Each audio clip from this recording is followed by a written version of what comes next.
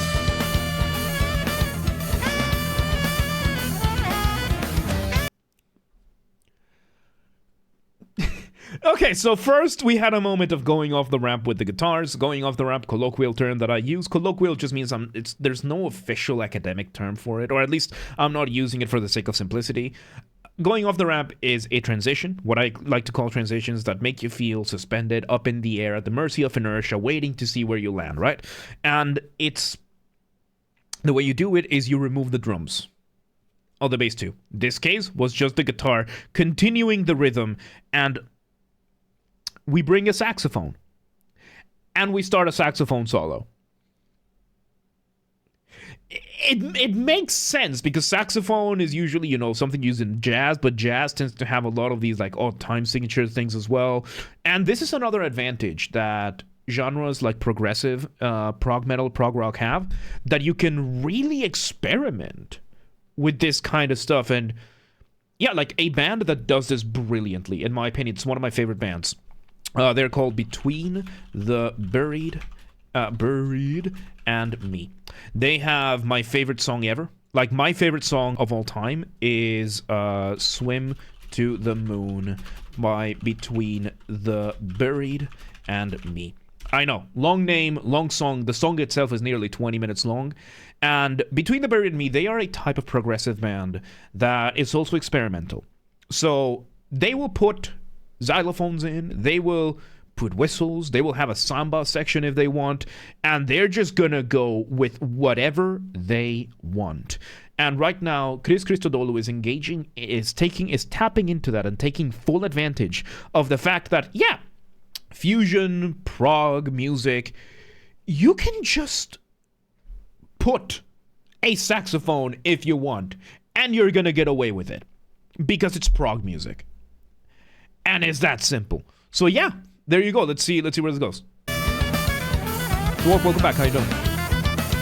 Oh. So yeah, on top of the things we did for the past minute or so, because these synths are still doing those same arpeggios that we were doing. We're doing the exact same rhythms. We are repeating everything, which this is very common in jazz. When it comes to jazz, you do this. You do one section of you do one repetition of the whole thing, and then you repeat everything, but you add a solo on top of that. It's very, very common with jazz. It's one of the most common jazz forms that exist. It's one of the reasons why whenever you look up a jazz standard, you're going to see that, oh, the sheet music is like one page. That's like, 45 seconds of music? But the recording is 7 minutes long. It's because of that. It's because you just continue repeating the same form over and over and over and over and over and over again, and you just rotate the instruments. So chances are we're about to go, rhythmically speaking, we're going to just repeat everything we just did. We're just having a saxophone solo, then we might have a synth solo, then we might have a guitar solo, and it just keeps repeating over, like the background, the accompaniment just keeps repeating over and over and over again. All right, welcome to today. How you doing? No, it's good to see you. It's good to see you. Oh, really cool.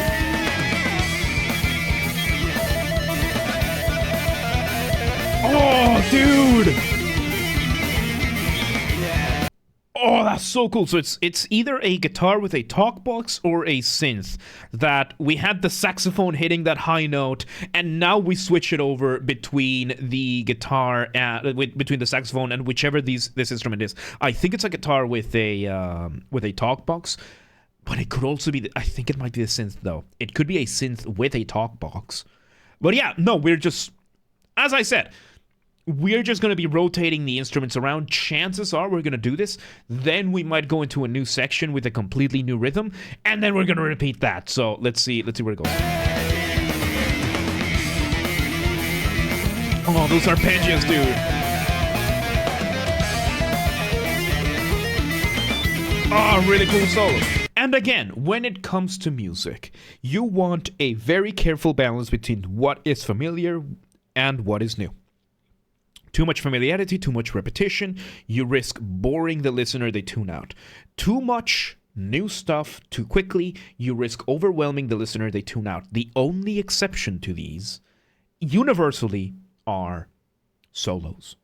Electronic music has dropping the beat in addition, and metal has breakdowns in addition to this. And these, you don't need to re-explore the existing motifs. You don't need to look into the same rhythms or the same harmonies or the same melodies. As long as it sounds cool, you can get away with it.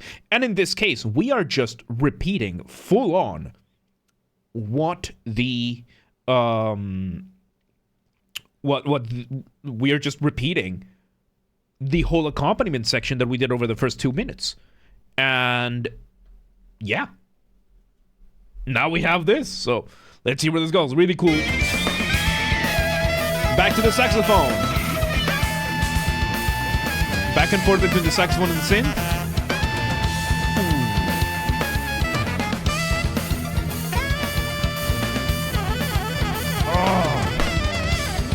And yeah, you can hear that there is some minor variation in the backing. Like sometimes the drums is gonna do the fill a little bit different. Sometimes like the keyboard is not gonna play the full motif, the full arpeggio. Like it's just that you do like little adjustments like that, and yeah, good breakdown feels like smashing your head through a wall in a good way.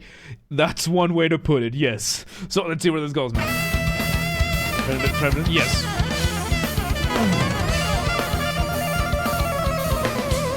Oh, another synth with a bend, with a note bending. There, like most keyboards will have a little wheel that you can use to bend the note, and it makes it sound like this. This is so cool. Let's see where it goes. Or there's also another instrument nowadays called a C-board. A C-board is one of these. It's a variation of the keyboard. This came out like 10 years ago. And as you can see, it's structured the same. It's structured the same as a regular keyboard, except it's smooth, which allows you to bend the note and just slide through as if it were strings on a guitar instead. It's one of the most revolutionary things to happen to keyboard since the pianoforte. And these are expensive and really difficult to use because then you have to be very careful where you hit. It's like having a fretless guitar. But man, if you can learn how to use one of these, it's really good. Let's see where it goes. Oh, welcome back, Nico. Oh, nasty solos. Pitch bending, yep. Another synth. Oh, no, that was a... Oh, so now the synth that was doing the solo is moving on to doing the arpeggios while the saxophone is doing the solo. Man, this is really cool. I like the back and forth that they are having between the saxophone and the synth, because it kind of makes it sound like they're both fighting for the spotlight. Like the way that one of the most incredible things about the saxophone is how expressive an instrument it is. It is such, like, you can reflect so many emotions on a saxophone. It's insane. It's a really difficult instrument to play because of that, but if you do it right, you get exactly this, because you can get, like, you can make a saxophone sound annoyed. You can make a saxophone sound reckless. You can make a saxophone sound angry. You can actually make these emotions be portrayed in the saxophone in the way that has it. Man, it's it's just really, for an instrument, it's really insanely expressive. And we have a really good keyboard player over here that is playing these insanely expressive, like the key thing that we are seeing over here is how expressive the instruments are being and how the vibe that they're giving, despite the Risk of Rain 2 has the whole you're in an alien planet and everything is strange and everything is alien to you. So having these odd time signatures and having all of these like weird sounds going on, it makes a lot of sense.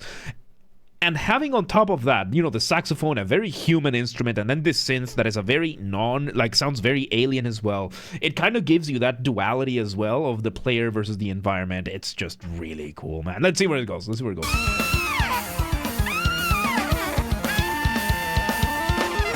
just looking at that, right? Oh. Up an octave.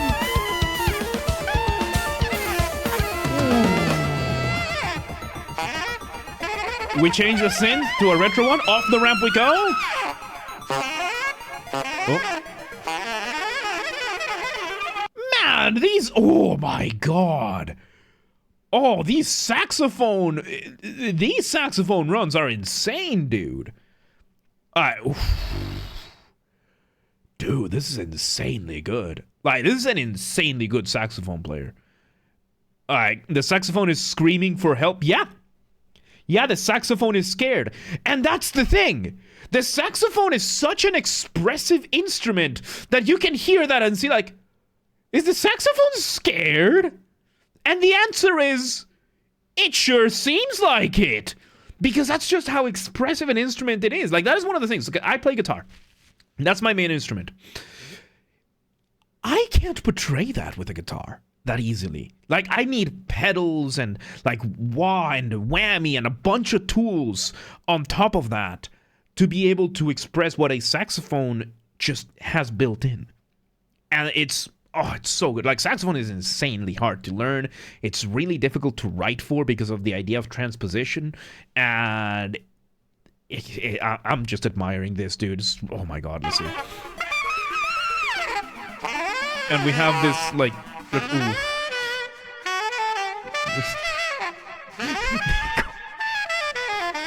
And now it's just a saxophone. And I love that they left the vocal, they put the vocal note in. And we bring back the...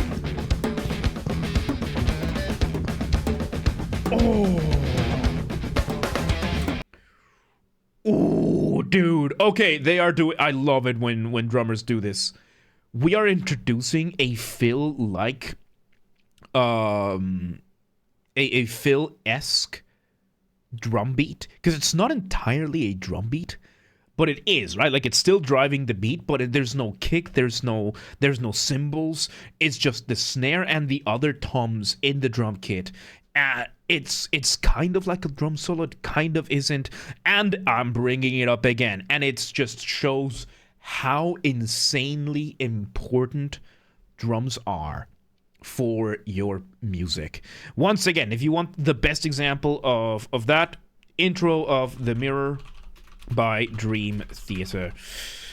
The guitar is doing the exact same thing. And then the drums, the synths change around it. There are points where it's dead, like just difficult, impossible almost to tell that the guitar is still doing the exact same thing. And right now, in essence, we're doing the same thing. The drums, they're not playing the same beat that they were playing before. The drums are just... He's just messing around with the snare and a couple of the other toms, but it's done so well. This is really good, man. Let's see where it goes.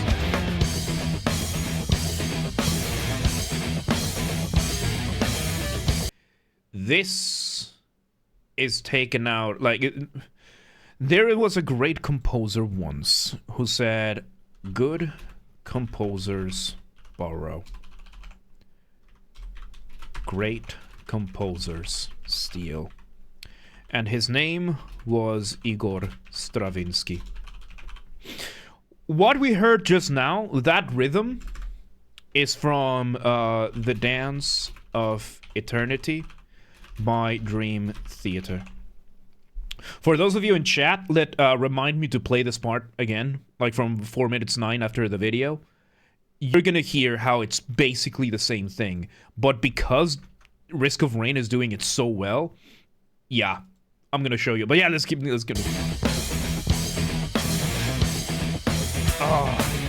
And another polyrhythm. We bring back the synth with those. But the drums are changed again. Oh, I love those arpeggios, dude. Oh, off the ramp we go, and it seems this is gonna be our outro. We're basically echoing everything, but we're still using those same things. Woo! One last hit!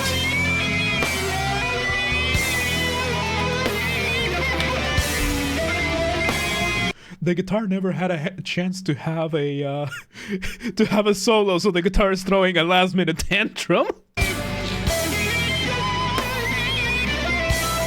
Oh man! We just slowed down the drums, and oh my god!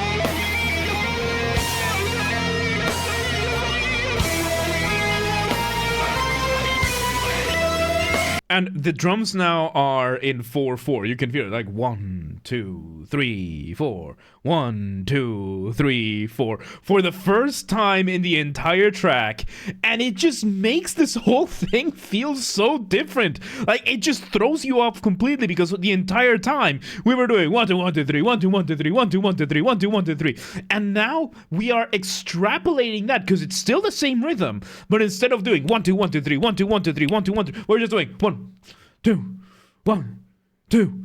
And oh my god, this is so cool. Oh, let's see how this. Guy Lorenz, thank you for the membership on YouTube. And a couple of more hits, and there you go. Oh my god, Kyle Lorenz, thank you for the membership on YouTube. Appreciate your continued support. Enjoy your continued status as an artist, Basterd. And there you go. Man, that was a trip. That was a trip. That was the Face of the Deep from the Risk of Rain to Survivors of the Void soundtrack by Chris Christodoulou. That was insane. That was insane. Once again, everybody, this has been a Basterd's LFA, a layman-friendly analysis. I'm a professionally trained musician, a composer, and my objective here has been to explain things in a way so that you don't have to be one to understand what's happened here musically. So, if you're watching this on the video, YouTube, archive thing, thank you for watching. Make sure you're following the channel, subscribe to the channel, whatever term you want to use. Like the video, share the video, leave a comment, turn on notifications, become a member, all that good stuff. If you want to listen to this without me interrupting every 3 seconds, I will be linking it in the description down below. If you want to request a song, if you're on the live stream, do not request just yet. And if you're not on the live stream, go to the Discord server, link down below, go to the LFA requests channel, and follow the instructions on the pinned comments. And if you want to catch the streams when they happen live, we aim for Monday through Friday, 6 p.m. Central European Time. We have the full stream schedule up to date, showing in your local time zone if you don't live in Europe, on the Discord and the Twitch channels, both linked down below. And if you and follow the gaming channel. I have a gaming channel. I haven't uploaded recently, but I will soon, where I put the VODs of our gaming after shows when they happen. Games are Basterd, link down below, or just search for it on YouTube. Same username as James R. Basterd. You swap the J for a G, and you got it. And yeah, there you go. The Face of the Deep. Man, that was very Dream Theater-y. Very Dream Theater-y, but really good stuff, man. But yeah, let's move on.